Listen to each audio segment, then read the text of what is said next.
Assalamualaikum warahmatullahi wabarakatuh.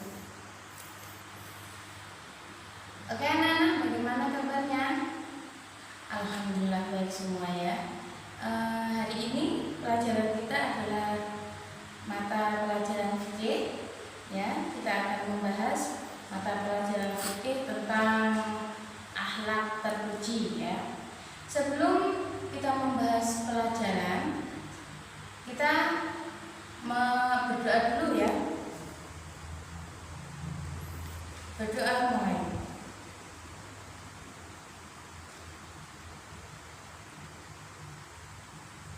Doa selesai.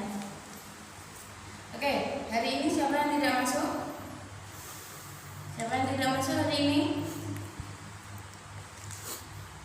Masuk semua? Oke, masuk semua. Ilham kemarin sakit katanya, sudah masuk? Oh iya, dari sana Ilham. Siapa lagi? Masuk semua ya? Oke. Lalu kita baca doa sudah selesai. Sekarang kita akan mengulas pelajaran yang kemarin ya. Tentang apa kemarin pelajaran kemarin? Iya, tentang akhlak tercela. Akhlak tercela itu ada apa saja kemarin? Kemarin yang kita bahas akhlak tercela apa saja? Fitnah, terus apa? Namimah, intermezza, manimah dan apa? Ghibah, pinter. Nah, ini adalah akhlak tercela. Akhlak tercela. Ini akhlak tercela ini yang harus kita hindari, fitnah, namimah dan ghibah. Kemarin kalau fitnah kemarin apa? Fitnah itu kemarin apa? Ayo, Septi. Pengertian dari fitnah apa? Perkataan bohong. Kita harus menjauhi ya perkataan bohong yang dinamakan dengan fitnah, itu kita harus menjauhi. Bahayanya fitnah, ayo apa? Ada yang masih ingat bahayanya fitnah? Merusak keharmonisan keluarga dan masyarakat. Terus apa lagi? Merusak karakter. Apalagi menyesatkan kebenaran informasi. Iya betul. Terus cara menghindari fitnah kemarin apa? Meningkatkan keimanan kepada Allah. Terus yang kedua, yang namimah. Ayo, namimah. Siapa yang bisa jawab? Kemarin masih ingat gak namimah? Apa namimah? Membeberkan sesuatu yang tidak untuk dibeberkan. Ya. Terus yang selanjutnya apa? Ghibah, menyebut sesuatu keburukan orang lain, keburukannya orang lain kita bahas bersama teman-teman, kayak gitu tidak boleh. Itu namanya ghibah, menilai perilaku yang akhlak termasuk dalam akhlak tercela. Itu pelajaran minggu lalu tentang akhlak tercela. Dan hari ini kita akan belajar tentang akhlak terpuji. Nah, tujuan pembelajaran ini peserta didik dapat menjelaskan pengertian dari akhlak terpuji. Di antaranya ada berlomba-lomba dalam kebaikan, terus bersifat optimis, dinamis, inovatif dan kreatif. Itu membiasakan dalam akhlak terpuji. Pembiasaan dalam akhlak terpuji. Ada berapa tadi?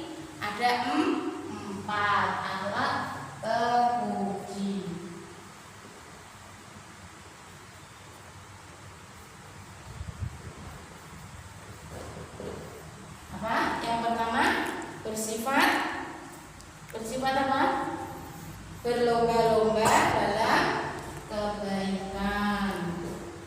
berlomba-lomba dalam kebaikan. Yang kedua, bersifat dinamis. Yang ketiga,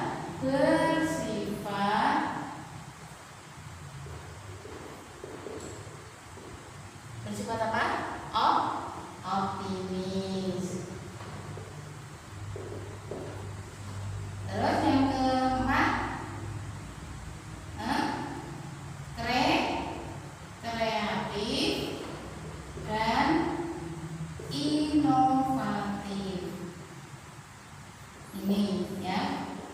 Ini yang kita teladani dalam alat terpuji. Tapi dalam alat terpuji itu ada banyak sekali sifat yang kita teladani. Tapi yang kita bahas hari ini adalah tentang berlomba-lomba dalam kebaikan, bersifat dinamis, bersifat optimis, dan kreatif dan inovatif. Itu yang kita bahas hari ini.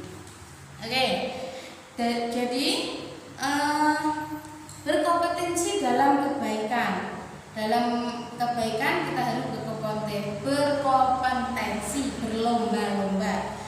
Fastabiqul khairat. Nah, kayak gitu ya. Maknanya adalah berlomba-lomba dalam kebaikan. Ciri-ciri perilaku berkompetensi dalam kebaikan. Yang pertama, niatnya harus ikhlas. Jadi kita kalau melakukan kebaikan, niat kita harus ikhlas dari hati. Tidak mengharapkan suatu balasan apapun. Itu berniat, mempunyai niat ikhlas dari hati ya. Terus cinta dalam kebaikan. Nah, kalau kita cinta dalam kebaikan, kalau misalnya kita akan meninggalkan kebaikan sekali saja, kita akan merasa menyesal, merasa rugi kayak gitu.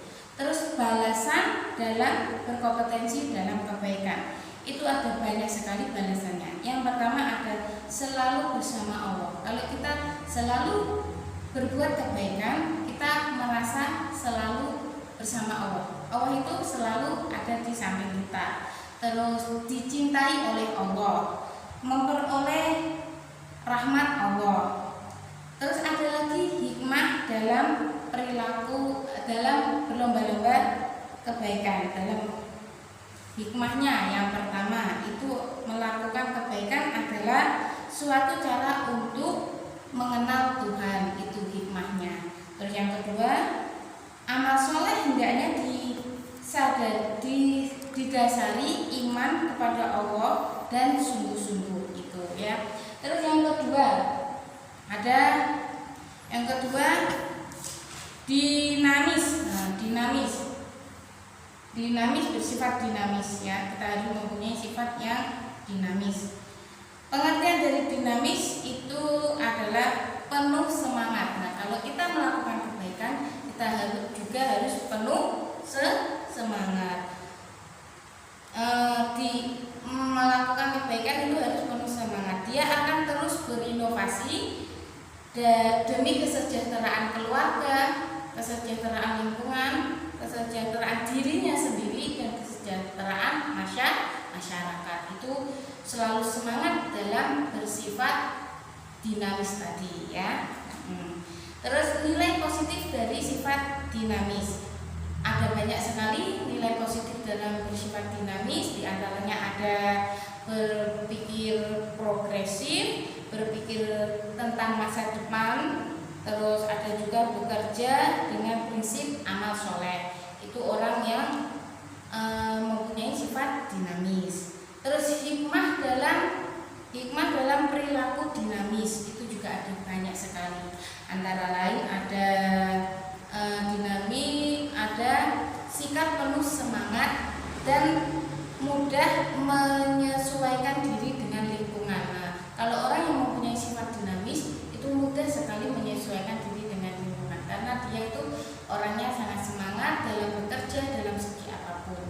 Jadi dalam lingkungan masyarakat, lingkungan manapun dia selalu mengajak orang-orang untuk berbuat kebaikan kayak gitu ya. Terus ada juga orang yang dinamis akan terus berkembang berkembang dan selalu beradaptasi dengan lingkungannya. Nah, dia itu selalu berkembang dalam lingkungannya kayak gitu. Terus yang ketiga, maaf. Yang ketiga ada sifat optimis. Nah, optimis itu adalah sikap yang selalu berpengharapan baik, nah, kayak gitu. Dalam segala hal selalu berpengharapan baik. Misalnya kalau kalian semua besok ujian sekolah, nah kalian kan belajar, malamnya belajar, terus belajar. Jadi sifat kita, pikiran kita kan gini, oh aku hari ini udah belajar, berarti besok kalau ujian saya pasti akan mendapatkan nilai bagus karena saya sudah berusaha dengan belajar tadi. Itu orang yang mempunyai sifat optimis ya. Nilai positif dalam sifat optimis, nilai positifnya berpengharapan baik kepada Allah. Nah, itu nilai yang pertama. Terus berpikiran positif. Yang ketiga, percaya diri, berani dan tanggung jawab. Pintar. Yang keempat ada mengambil pelajaran berharga dalam setiap kesulitan. Itu nilai positif dari sikap dinamis. Hikmahnya, ada hikmahnya juga dalam bersikap optimis, maksudnya bukan dinamis ya. Optimis ada hikmahnya juga. Hikmahnya yang pertama, memiliki kepercayaan diri dalam menjalani kehidupan yang semakin berat. Jadi orang yang mempunyai sifat optimis itu dia itu memiliki percaya diri pada dirinya sendiri dalam kehidupan yang semakin berat. Misalnya dalam segi cobaan kayak gitu, dia itu mempunyai semangat tersendiri ya. Terus berpikir positif akan memberikan kekuatan untuk sikap dan tingkah laku yang positif pula. Optimisme adalah sebuah keyakinan yang akan membawa pada wujudnya cita-cita dan harapan kayak gitu. Terus yang terakhir, kreatif, inovatif, kreatif. Nah, itu yang terakhir ya.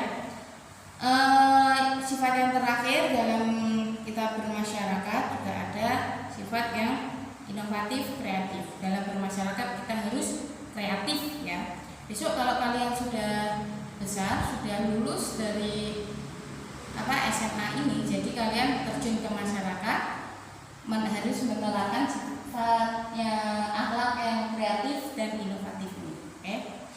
Inovatif berarti sifat yang memperkenalkan sesuatu yang baru kepada masyarakat. Nah, misalnya kalian mempunyai pengalaman pengalaman dari luar, kalian bawa ke masyarakat tersebut untuk dikembangkan sama-sama kayak gitu. Itu adalah termasuk akhlak terpuji yang bersifat inovatif ya. Nilai-nilai positif dalam inovatif yang ada banyak sekali. Yang pertama, berpikir ilmiah. Berpikir ilmiah, objektif, cerdas dan kritis. Itu orang yang mempunyai sifat positif dalam inovatif. Melakukan perbaikan, menerapkan prinsip amar ma'ruf nahi mungkar itu ya. Terus ada hikmah dalam perilaku inovatif. Ada banyak sekali hikmahnya ya. Hikmahnya itu ada kemampuan untuk menghasilkan karya, menghasilkan sesuatu yang dapat membawa manfaat dan kebaikan bagi masyarakat. Itu termasuk hikmah sifat inovatif yang kita miliki. Terus kreatif. Nah, ini penting sekali dalam masyarakat harus mempunyai sifat kreatif.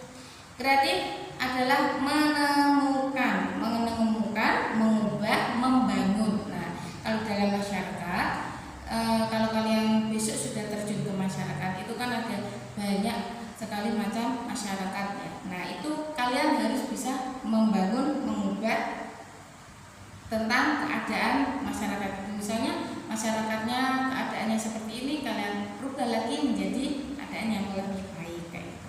Sifat nilai positifnya, ada juga nilai positif dalam sifat kreatif. Yang pertama, berpikiran orisinil. Pikirannya itu selalu original ya, dalam bahasanya kerennya itu original, asli gitu ya. Terus ada juga beretos kerja tinggi. Maksudnya itu semangat ditentukan oleh Allah ya. Bekerja termasuk perintah Allah Subhanahu wa taala. Dengan bekerja seorang muslim juga dapat memenuhi kebutuhan sendiri yang hasilnya dapat digunakan untuk beribadah dan berjuang di jalan Allah. Tidak mudah putus asa. Orang yang mempunyai sifat kreatif ini juga tidak mudah berputus asa. Dan ada hikmahnya juga. Hikmah dalam sifat kreatif itu setiap pribadi diberikan kemampuan oleh Allah untuk termasuk menciptakan realitas baru dalam kehidupan. Nah itu ya. Jadi Allah itu juga membuat manusia untuk berpikiran kreatif juga untuk kebaikan manusianya sendiri kayak gitu. Oke, itu ya pelajaran hari ini tentang si akhlak terpuji. Jadi bisa difahami? Bisa dipahami anak-anak? Oke, bisa dipahami. Ada yang ditanyakan? Ada yang ditanyakan?